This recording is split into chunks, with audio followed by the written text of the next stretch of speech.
إن الحمد لله نحمده ونستعينه ونستغفره ونتوب إليه ونعوذ بالله من شرور أنفسنا وسيئات أعمالنا من يهده الله فلا مضل له ومن يضلله فلا هادي له أشهد أن لا إله إلا الله وحده لا شريك له وأشهد أن محمدا عبده ورسوله الذي لا نبي بعده اللهم صل على نبينا محمد وعلى آله وأصحابه أجمعين يقول ربنا تبارك وتعالى أعوذ بالله من الشيطان الرجيم يا أيها الذين آمنوا اتقوا الله حق تقاته ولا تموتن إلا وأنتم مسلمون يا أيها الناس اتقوا ربكم الذي خلقكم من نفس واحدة وخلق منها زوجها وبث منهما رجالا كثيرا ونساء واتقوا الله الذي تساءلون به والأرحام إن الله كان عليكم رقيبا يا أيها الذين آمنوا اتقوا الله وقولوا قولا سديدا يصلح لكم أعمالكم ويغفر لكم ذنوبكم ومن يطع الله ورسوله فقد فاز فوزا عظيما أما بعد فإن أصدق الحديث كتاب الله وخير الهدى هدى رسول الله صلى الله عليه وسلم والشر الأمور محدثاتها فإن كل محدثات بدعة وكل بدعة ضلالة وكل ضلالة في النار. Alhamdulillah, kembali kita bersyukur kepada Allah Subhanahu wa taala. Kemudian kita berselawat kepada nabi kita Nabi Muhammad sallallahu alaihi wasallam. Allahumma salli wa sallim wa barik alaihi. Mudah-mudahan kita tetap istiqomah menjalankan perintah Allah, kemudian kita istiqomah di atas sunnah-sunnah Nabi Muhammad sallallahu alaihi wasallam. Para jamaah yang dimuliakan Allah Subhanahu wa taala, alhamdulillah tidak terasa hitungan hari ya, kita akan memasuki bulan suci Ramadan atau bulan Ramadan, yang mana diwajibkan bagi kaum muslimin yang beriman kepada Allah untuk berpuasa sebulan penuh, menahan untuk tidak makan, menahan untuk tidak minum, dan menahan syahwat dari fajar sampai terbenamnya matahari, yang insya Allah dalam hitungan hari akan kita laksanakan. Mari sama-sama kita sambut dengan hati yang senang, hati yang lapang, dengan gembira. Jangan sampai terbesit di hati kita merasa tersusahkan dengan adanya datangnya bulan Ramadan. Karena di bulan Ramadan ini tempat di mana kita bisa meraih banyak kebaikan, pahala di sisi Allah Subhanahu wa taala. Sebagaimana Nabi kita Muhammad sallallahu alaihi wasallam bersabda, "Man shoma Ramadana imanan wa ihtisaban, ghufira lahu ma taqaddama min dzanbi." Barang siapa yang berpuasa di bulan Ramadan, siapapun dia berpuasa di bulan Ramadan dengan syarat dia seorang mukmin, kaum muslimin. Kemudian dengan itu dia mengharapkan pahala dari Allah Subhanahu wa taala, maka Allah akan ampunkan, Allah akan hapuskan dosa-dosa yang telah lalu. Para jamaah yang dimuliakan Allah Subhanahu wa taala, mari kita sambut dengan gembira bulan Ramadan. Kemudian tidak terasa 2 minggu yang lalu kita telah membahas ya tentang furud al-wudu, ya, wajibnya wudu atau rukunnya wudu. Sesuatu yang mana yang wajib dibasuh dan mana yang harus disafu. Baik, ikhwani fillah, di dalam kitab Fikih Muyassar sebenarnya tidak ada pembahasan tentang tata cara wudu. Ya, sebagaimana yang telah kita pelajari dari bab wudu, yang pengertian wudu, kemudian syarat-syarat wudu, masuk ke rukun wudu, kemudian ada sunnah-sunnah wudu nantinya akan kita bahas, kemudian ada juga nawaqidul wudu, pembatal-pembatal wudu dan seterusnya. Namun tidak ditulis di sini tentang tata cara. Sehingga hari ini ya Anda mengambil referensi yang lain, artinya kita ambil dari beberapa buku yang lain tentang tata cara berwudu sesuai dengan sunnah Nabi Muhammad sallallahu alaihi wasallam. Dan ini sangat penting bagi kita, bagaimana kita bisa meniru, bagaimana kita bisa mengikuti tata cara Nabi Muhammad sallallahu alaihi wasallam ketika berwudu. Yang mana pada malam hari ini, ikhwani fillah rahimani wa rahimakumullahu jami'an, kita akan menghadirkan sebuah hadis. Hadis ini ya dari Utsman bin Affan radhiyallahu anhu. Ya. Hadisnya sedikit panjang, saya bacakan.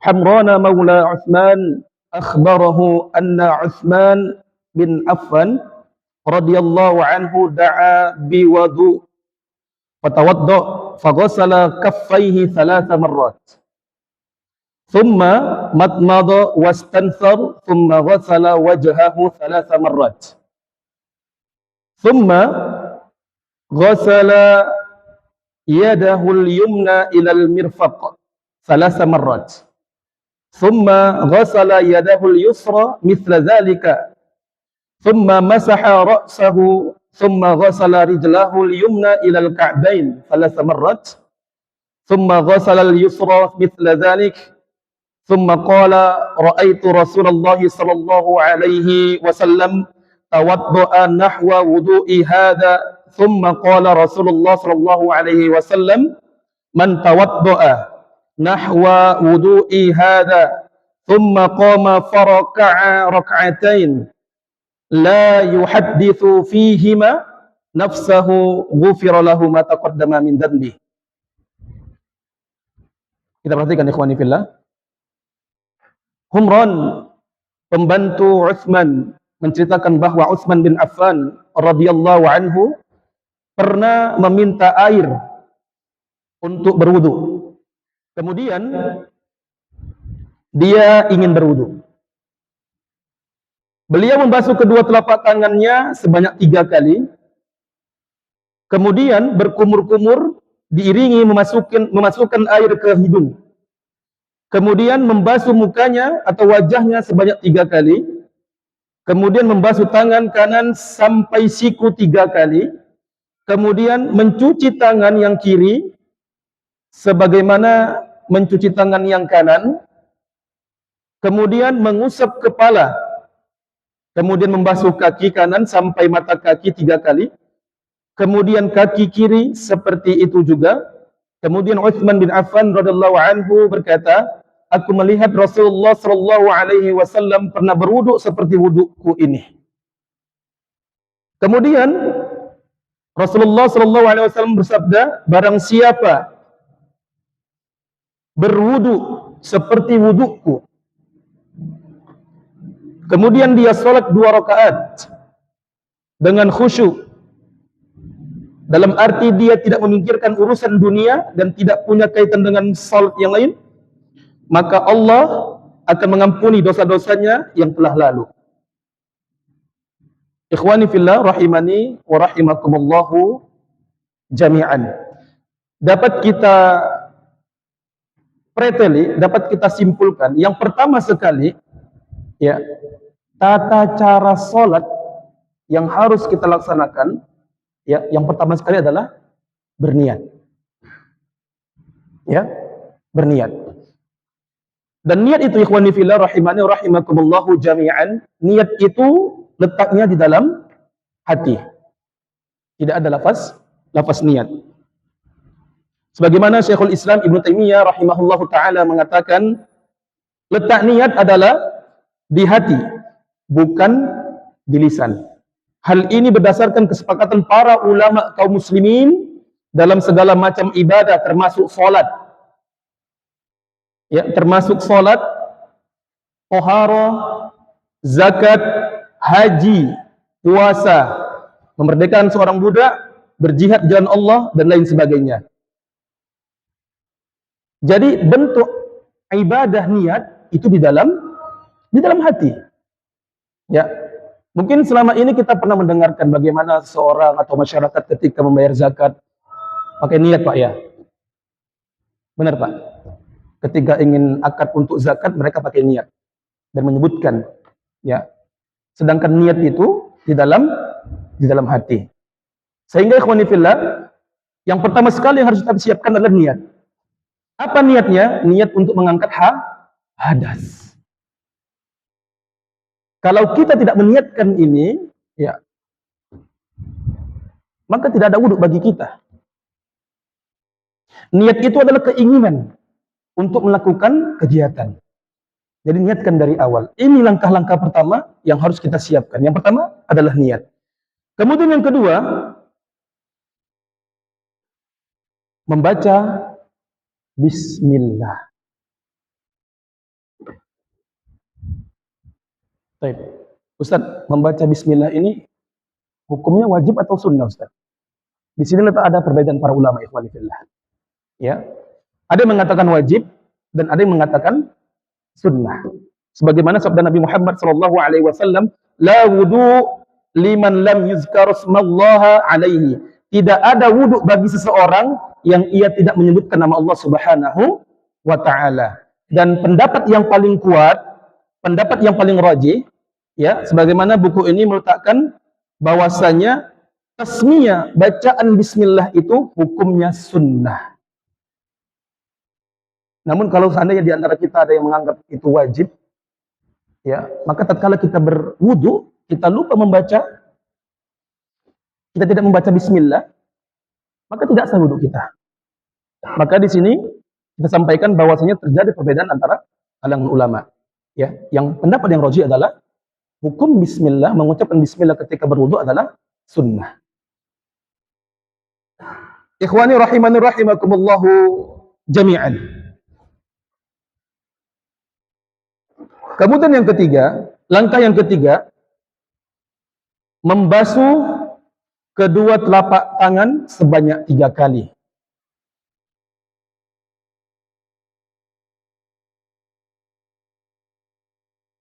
Ya, dan diperintahkan dan disunahkan untuk menyela-nyela jari.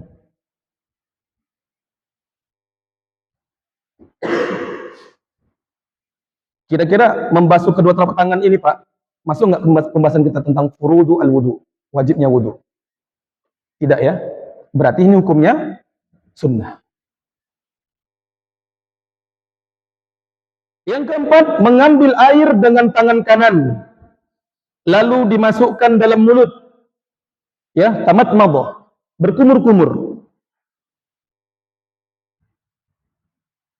Dan dimasukkan ke dalam hidung dengan istilah istinsyaq, melalui satu cidukan. Kemudian air tersebut dikeluarkan dengan istilah istinthar dengan tangan kiri. Hal ini dilakukan sebanyak 3 kali. Baik, ikhwani rahimani rahimakumullahu jami'an. Jadi ketika kita sudah berniat, kemudian kita membaca bismillah, kita mencuci tangan kita, menyela-nyela jari, kemudian kita mengambil air, memasukkan air ke dalam mulut dan ke dalam hidung, itu berbarengan. Ya, sunnahnya berbarengan, jangan dipisah. Kita berkumur-kumur sambil istinsaq, memasukkan air ke dalam hidung. Tamat mado kita berkumur-kumur, kemudian kita mengeluarkan air dari hidung dan mulut dengan tangan kiri. Ya, inilah sunnah Nabi Muhammad sallallahu alaihi wasallam. Kemudian yang kelima, membasuh seluruh wajah.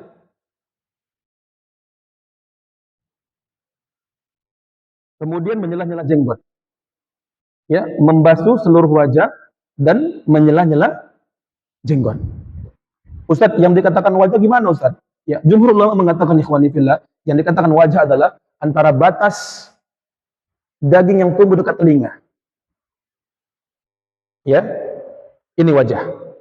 dari kulit yang tidak tumbuh rambut sampai dagu, inilah wajah. Ya. Dan lihya ataupun jenggot itu bagian dari wajah. Maka dianjurkan, bahkan Imam Malik rahimahullahu taala mengatakan wajib mengguyurkan air ke jenggot. Karena dia bagian dari wajah. Ya. Jadi wajah itu dari rambut ya yang tumbuh kemudian sampai telinga dan diakhiri dengan jenggot, dagu. Inilah wajah. Berapa kali diusap? Ya, wajibnya berapa, Pak? 1 kali. Dan disunnahkan berapa kali? 3 kali sebagaimana hadis Nabi Muhammad SAW yang kita bacakan tadi. Ustaz, boleh nggak kita berwudu 1 kali semua, Ustaz? Boleh. Sah, insyaallah. 1 kali semuanya sah, insyaallah. Kalau 2 kali, Ustaz, boleh. 3 kali, Ustaz, boleh. Ya, kita pilih. Mau yang mana? Akan tetapi yang lebih sempurna yang mengikuti sunnah Nabi Muhammad SAW sebanyak 3 kali. Baik. Kemudian ikhwani fillah yang keenam, membasuh tangan ya dimulai dari kanan, kemudian dengan tangan kiri, ya dari tangan sampai siku.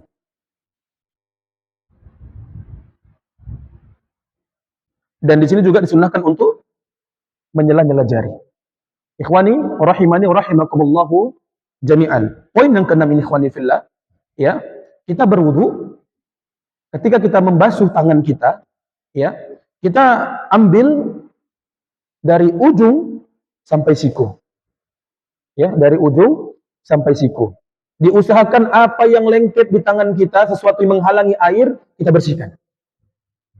Ya, terkadang kita nggak sadar nih Pak. Ya, contoh. Ketika kita berada di hari raya Idul Adha, potong kurban Pak ya. Ya.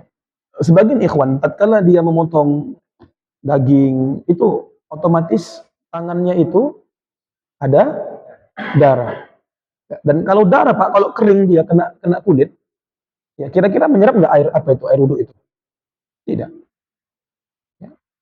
Terkadang tidak dilihat, tidak diperhatikan, ya ada darah mungkin di lengannya atau mungkin ada di bagian dekat ini istilahnya lengannya tidak kelihatan.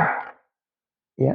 Maka tatkala air itu tidak sampai pada kulit, maka wudhunya tidak sah. Sebagaimana hari ini seseorang ketika dia menggunakan kutek, yang mana air tidak sampai kepada kulit, ya, sedangkan membasuh tangan ini dia termasuk daripada furud, rukun, wajib dibasuh. Maka seseorang tidak sah apabila tidak sempurna membasuh tangannya. Ikhwani rahimani rahimakumullahu jami'an. Kemudian yang ketujuh, membasuh kepala 1 kali. Dan termasuk di dalamnya telinga.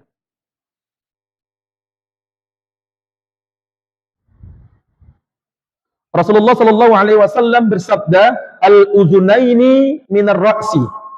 Ya, sebagaimana kedua telinga itu termasuk bagian dari kepala. Hadis ini diriwayatkan Ibnu Majah. Ya, jadi 1 kali usapan. Gimana ikhwani fillah? Ya. Cara yang pertama, kita ambil air, ya, kemudian kita basuh dari depan, ya Bapak ya, tarik ke belakang, kemudian tarik lagi ke depan, kemudian langsung ke telinga, dengan memasukkan jari telunjuk ke dalam dan membersihkan bagian belakang dengan jempol kita. Ya, saya ulangin. Ya, cara pertama, kita berwudu, mengusap kepala, ambil air, kemudian kita basuh, kita usap dari depan ke belakang, kemudian kembali ke depan, dan dilanjutkan dengan telinga, memasukkan jari telunjuk ke telinga, membersihkan bagian dalam, kemudian membersihkan bagian luar dengan jari jempol, ibu jari. Ini yang pertama. Kemudian cara yang kedua, ikhwani fillah rahimani wa rahimakumullahu jami'an, ya.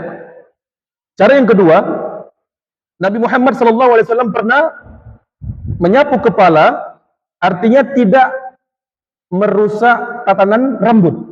Artinya mengikuti alur kemana rambut itu. Ya, air itu diambil, kemudian ditaruh ke kepala, basuh ke depan, kemudian basuh ke belakang. Ya, afwan, ke belakang, ke depan, kemudian telinga. Ya, diambil dari atas, ya, ke belakang, ke depan, kemudian ke telinga. Ya. Jadi ikhwani fillah rahimani rahimakumullahu jami'an, yang benar adalah pendapat membasuh semua kepala. Ustaz, emang ada pendapat yang mengatakan sebagian kepala? Ada. Sebagaimana Imam Syafi'i rahimahullah taala. Ya. Beliau mengesahkan mengambil atau berwudu membasuh hanya sebagian kepala, seperempat kepala. Jadi tatkala kita berwudu, hanya kita ambil bagian kepala saja, Pak, itu sah. Ya, kenapa hari ini banyak masyarakat yang hari ini mereka berwudu, ya, ketika membasuh kepala, menyapu kepala hanya bagian depan. Karena mereka mengakui bahwasanya mereka mengikuti mazhab Syafi'i. Pertanyaannya, Ustaz, apakah itu sah? Maka jawabannya sah. Akan tetapi kita ghaflah. Apa itu ghaflah? Lalai. Kita tidak mengikuti sunnah Nabi Muhammad sallallahu alaihi wasallam. Karena Nabi Muhammad sallallahu alaihi wasallam tatkala dia membasuh kepala atau menyapu kepala, dia menyapu kepalanya sampai semua kepala terbasuh. Tidak sebagian. Ya.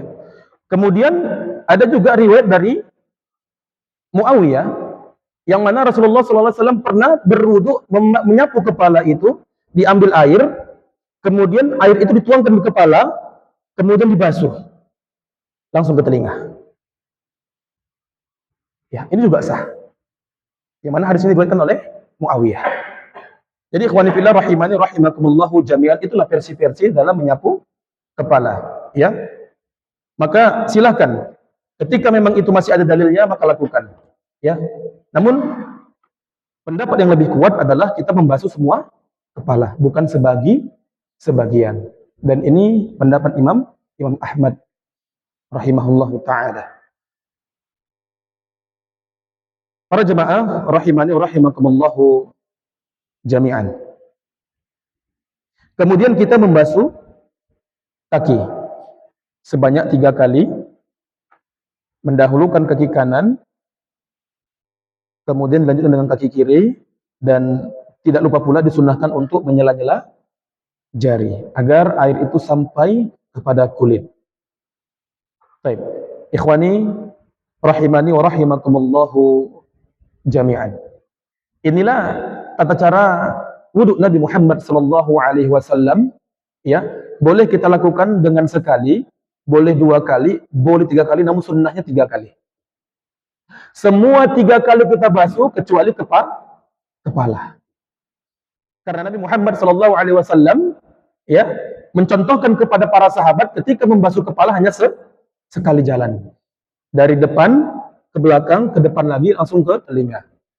Ya, adapun yang mencuci tangan, kemudian tamat madha, ya, kemudian istinthar, kemudian membasuh wajah, kemudian dilanjutkan dengan tangan lagi dan kaki, maka ini disunnahkan untuk 3 kali. Para jemaah rahimani wa rahimakumullahu jami'an. Perlu kita ketahui ikhwani fillah, ketika kita berwudu, maka upayakan jangan sampai kita boros dengan air. Sebagaimana Nabi Muhammad sallallahu alaihi wasallam memerintahkan kita untuk tidak boros menggunakan air dalam berwudu, walaupun itu di tempat yang mengalir seperti sungai. Ya. Maka ketika kita berwudu, ya, Kita boleh mengikuti sunnah Nabi Muhammad SAW itu dengan menggunakan satu mud air. Ya, satu mud air. Ustadz, tapi kan zaman sekarang ini kan lebih enak saya pakai keran. Oke, tafadhol silahkan. Akan tetapi jangan sampai kita boros. Ikhwani fillah, banyak hari ini masyarakat, kaum muslimin, mereka tidak memperhatikan tentang penggunaan air. Ya, bayangkan ikhwani fillah, air yang segini saja ketika kita gunakan untuk berwudu, kira-kira cukup nggak? Cukup. Ya, bayangkan ketika kita menggunakan keran air dengan dengan putaran yang sangat keras, sehingga air itu mengalir terus dengan deras. Inilah yang dikatakan boros, mubazir. Ya, jangan sampai kita menjadi orang yang mubazir, orang yang boros. Ya, jadi kalau kita ingin berwudu, maka silakan ikhwani fillah. Ya, ada teman saya ngajar di sekolah Ulunuha. Ketika berwudu, ya ini di Masjid Ulunuha itu kan banyak keran-keran air, Pak. Ya, banyak keran-keran air. Tapi dia berwudu, dia tampungnya air di gayung, Pak. Ditampung di gayung, dia menggunakan air tersebut untuk berwudu. Saking menjaganya agar tidak boros menggunakan air. Ya. Maka ikhwani fillah rahimani rahimakumullahu jami'an, tatkala kita berwudu menggunakan keran air, ya, maka pastikan kalau bisa air itu keluar dengan pelan. Jangan sampai kita boros. Ya. Kalau air pelan, ya insya Allah, kalau kita basuh saja tangan kita, Pak, dengan kita merasakan itu basah, maka itu sudah sah, Pak, cukup bagi kita. Sama halnya dengan kita mengambil air yang ada di mud atau di wadah gayung. Kita ambil, sehingga kita membasuh tangan itu dan kita merasa itu basah, maka itu sah. Ya, ada juga model orang yang ketika berwudu, kalau enggak basah kali, dia enggak senang hatinya. Ya kan? Ada sampai juga sampai mandi dia. Ketika dia basuh kepala, bukan membasuh, Pak, bukan menyapu lagi kepala, tapi apa? Diletaknya kepala itu di bawah keran itu, Pak. Ya. Jadi ikhwani fillah rahimani wa rahimakumullahu jami'an, perhatikan, tatkala kita ingin berwudu, maka jangan sampai kita menjadi orang yang mubazir atau orang yang boros. Karena orang-orang yang mubazir, orang-orang yang boros ini temannya syaitan.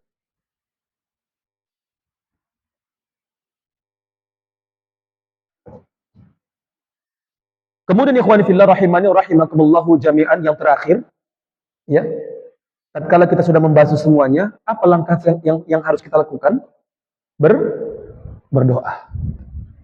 Ya, berdoa kepada Allah Subhanahu wa taala. Ya, asyhadu an la ilaha illallah wahdahu la syarika la wa asyhadu anna Muhammadan abduhu wa rasuluhu alladhi wa rasuluhu afan ya. Allahumma ja'alni minat tawwabina wa ja'alni minal mutatahhirin. Ya, atau yang menambahkan silakan. Asyhadu an la ilaha illallah wahdahu la syarika lah wa asyhadu anna Muhammadan abduhu wa rasuluh. Allahumma ja'alni minat tawwabin wa ja'alni minal mutatahhirin. Subhanakallahumma wa bihamdika asyhadu an la ilaha illa anta astaghfiruka wa atubu ilaik. Boleh, Pak. Ada dalilnya. Ya.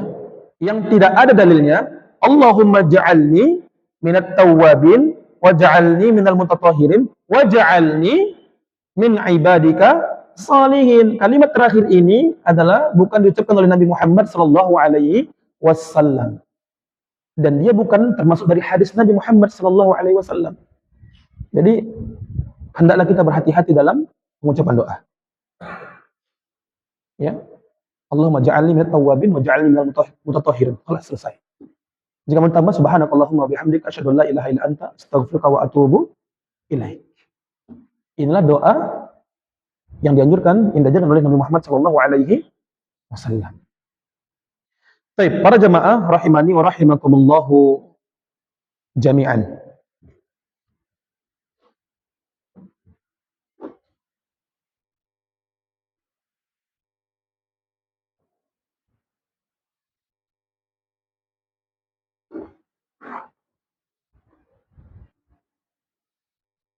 Kita lanjutkan ya.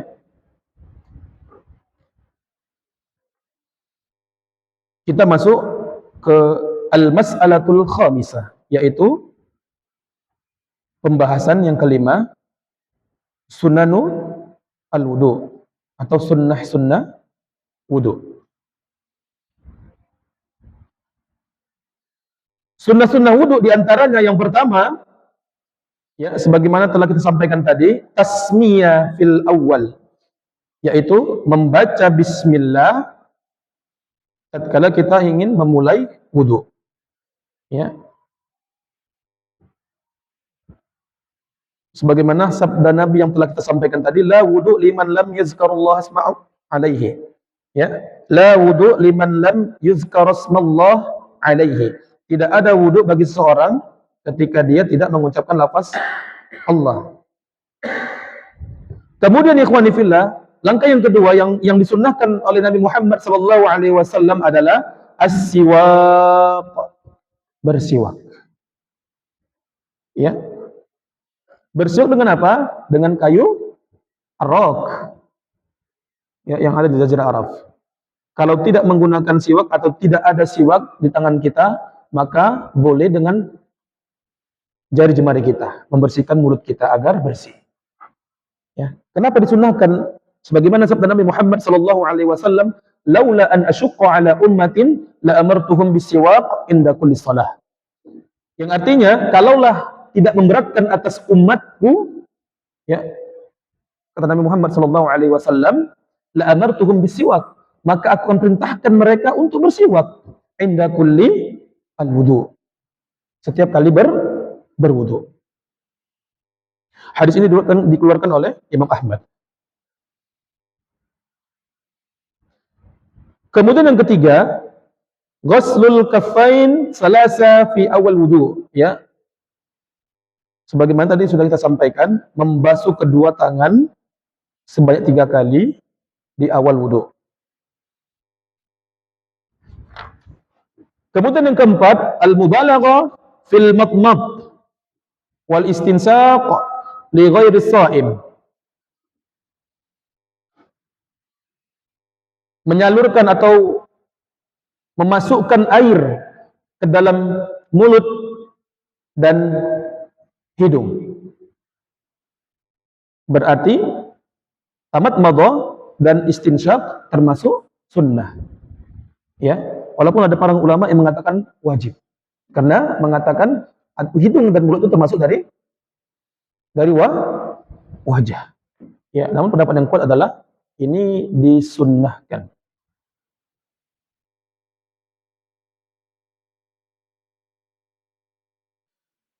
Kemudian selanjutnya, at-takhlilul lihyah, yaitu menyela-nyela jenggot.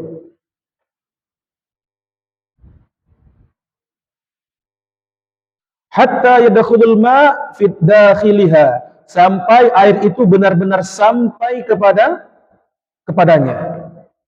Ya, jadi ini sangat disunnahkan bagi kita tatkala kita memiliki lihya yang tebal, lihya yang panjang, ya. Sebagaimana tadi saya sampaikan, Imam Malik sampai mewajibkan mengguyurkan air, ya. Maka dari itu kita harus menyela-nyela jenggot agar basah.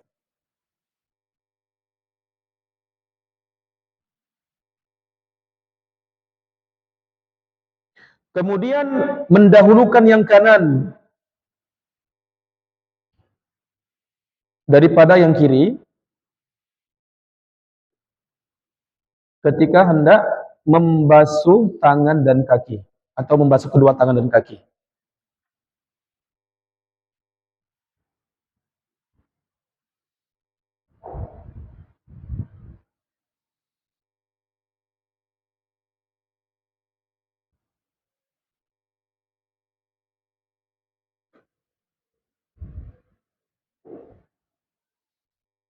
Kemudian selanjutnya membaca doa. Sebagaimana doa yang telah kita sampaikan tadi, asyhadu an la ilaha illallah wahdahu la syarikalah wa asyhadu anna Muhammadan 'abduhu wa rasuluh. Allahumma ja'alni minat tawwabin wa ja'alni minal mutatahhirin. Ini hukumnya sunnah. Jadi apabila seorang tidak membaca ini, maka tetap sah wudunya. Ya, karena sunnah itu dikerjakan berpahala, ditinggalkan tidak berdosa, tidak mengapa. Ya. Baik, para jemaah rahimani wa rahimakumullahu jami'an. Itulah pembahasan kita tentang tata cara wudhu, kemudian tentang sunnah-sunnah dari wudhu. Ya, mungkin kita buka sesi tanya jawab karena mungkin ini banyak yang mau kita diskusikan. Ya, pada para jamaah. Silakan yang ingin bertanya atau diskusikan, silakan tafadhol. Tafadhol.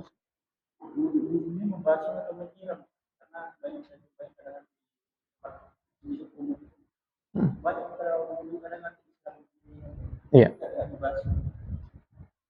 Iya. Membasuh. Kita lihat dulu hadisnya. Kan artinya kan gosel gitu, Pak ya. Gosel itu diambil dari kata gosala ya gesilu. Artinya membasuh. Ya. Gosala ya gesilu goslun artinya membasuh. Jadi kalau membasuh itu ya dia mengambil air sedikit saja pun airnya kita basuhkan, itulah dikatakan basuh. Ya, bukan menyiram. Adapun menyiram, ya, kita menuangkan air kepada bagian tubuh dan tidak kita sentuh. Itu menyiram maknanya, Pak.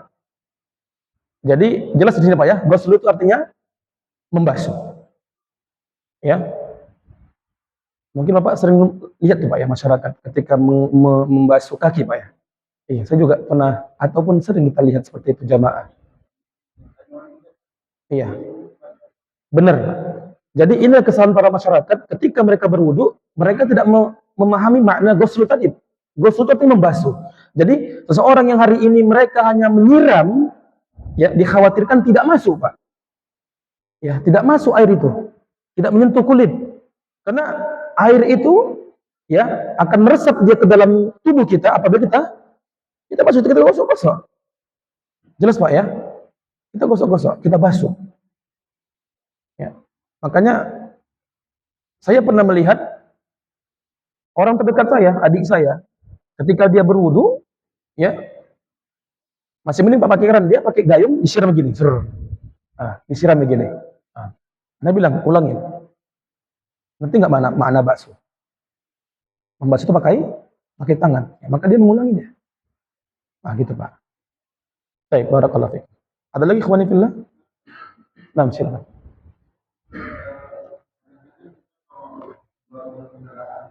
Nah.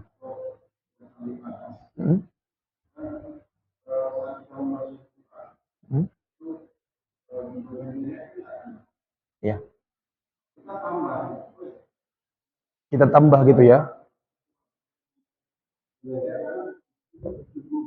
Iya. Tidak, insya Allah tidak, akhi. Jadi yang dikatakan wajah tadi adalah dari tumbuhnya rambut sampai yang ditumbuhi oleh jenggot, Pak ya. Ya. Adapun kalau kita ingin membersihkan leher, maka silakan, Pak. Itu tidak mengurangi nilai dari membasuh wajah. Ya, siapapun itu, tatkala kita merasa risih ada kotoran di bagian tubuh kita, pasti kita akan membersihkannya. Jadi insya Allah tidak mengurangi nilai ataupun kesahannya dalam membasuh wajah, insya Allah. Ya, itu memang sering kita lakukan. Baik, tafadhol.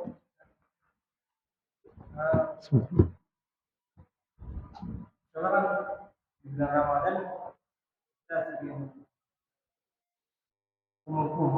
nah, batas-batasan bisa berwudu di bulan Ramadan itu apa umurnya? Di dalam karena setelah berwudu kita banyak membuka saya berwudu apa ada masalah? Baik. Baik, alhamdulillah ini pertanyaan yang sangat bagus ini. Perhatikan ikhwani fillah. Nah, ini sering yang kita keliru. Perhatikan. Ketika kita berwudu, ya, ketika kita berwudu, maka banyak di antara kita yang ia tidak berkumur-kumur. Ya. Kenapa itu? Karena memang ada Pak ulama yang dia tidak menganjurkan untuk berkumur kumur. Ya, tidak berkumur kumur. Adapun tatkala kita ingin berwudu di bulan Ramadan, ya, kita ingin berkumur-kumur, maka silakan, tidak masalah. Satu, tidak masalah. Kenapa? Karena selagi air itu tidak lewat kerongkongan, maka itu tidak dipermasalahkan. Ya satu. Dan dalil yang kita sampaikan tentang siwak, laula an asyqa ala ummati la amartuhum bisiwak inda kulli shalah. Maka ini ya salah satu dalil bolehnya kita memasukkan membersihkan mulut. Dan salah satu membersihkan mulut, wadah membersihkan mulut adalah air. Ya, air. Jadi boleh seseorang berwudu ketika Ramadan, berpuasa dia berkumur-kumur. Akan tetapi harus perhatikan ikhwan fillah, jangan berlebih-lebihan. Kemudian Ustaz, kita akan merasa akan seperti ada air yang masih tersisa. Maka sejauh buku yang saya baca, Pak, ya, itu dimaafkan. Dimaafkan. Artinya kita sudah meludah, memang kita merasa ada sedikit air yang masih melengket di langit-langit mulut kita, maka kita maafkan. Dan itu bukan dari kesengajaan. Ya, karena kalau kita paksakan meludah terus, Pak, kita juga yang kacau, Pak. Iya. Jadi saya lupa membaca kitab apa itu. Ya, yang jelas memang ketika air itu terasa di mulut kita, masih terasa di mulut kita, ya. Sedangkan kita sudah meludahnya ini Pak, dua kali, tiga kali ludahan, maka tidak apa-apa, telan saja. Dan itu adalah sesuatu yang dimaafkan. Apa kata Allah? Wattaqullaha mastata'tum. Bertakwalah kepada Allah semampu kalian.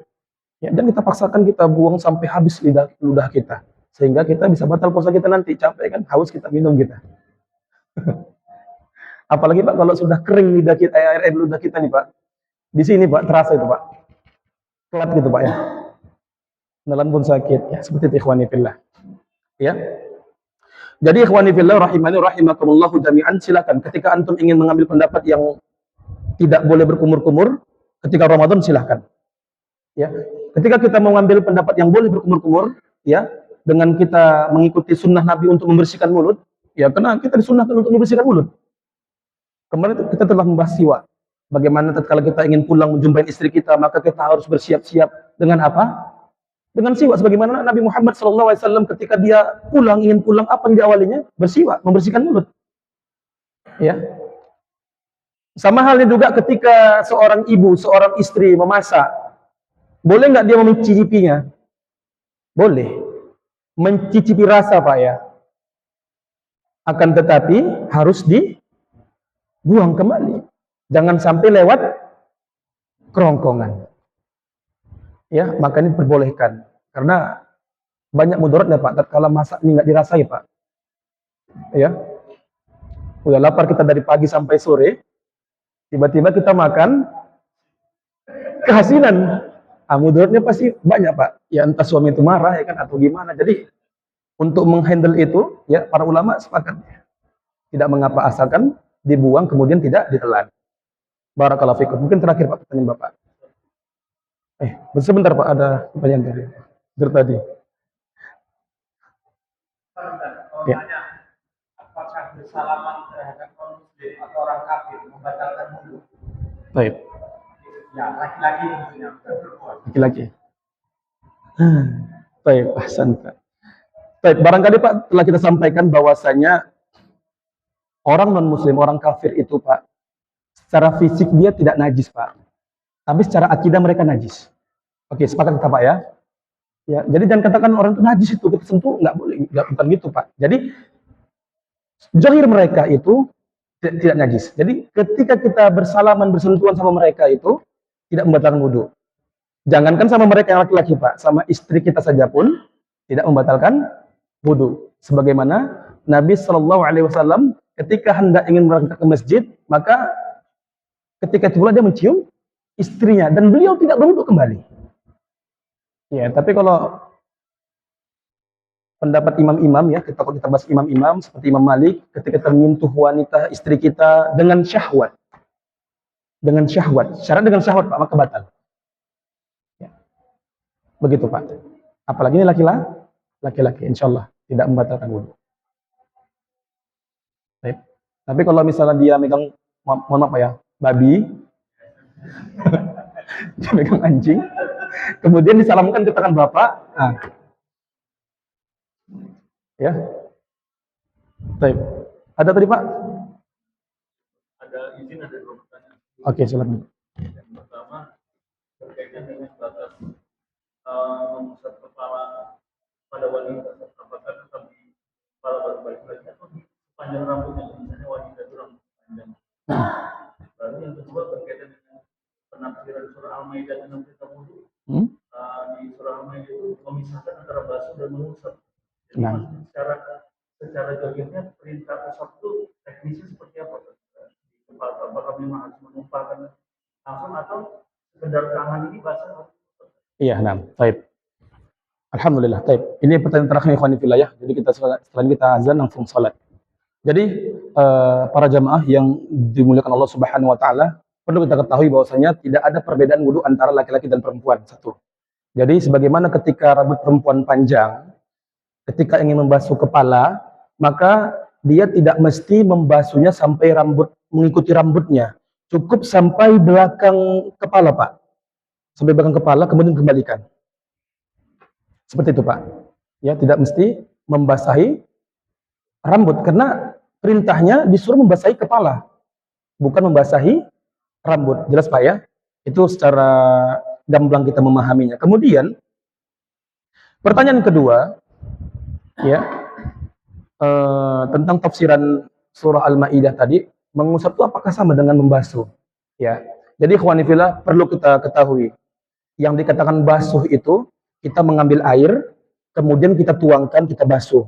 Adapun mengusap, kita ambil air, kita percikkan pun Pak, itu namanya mengusap.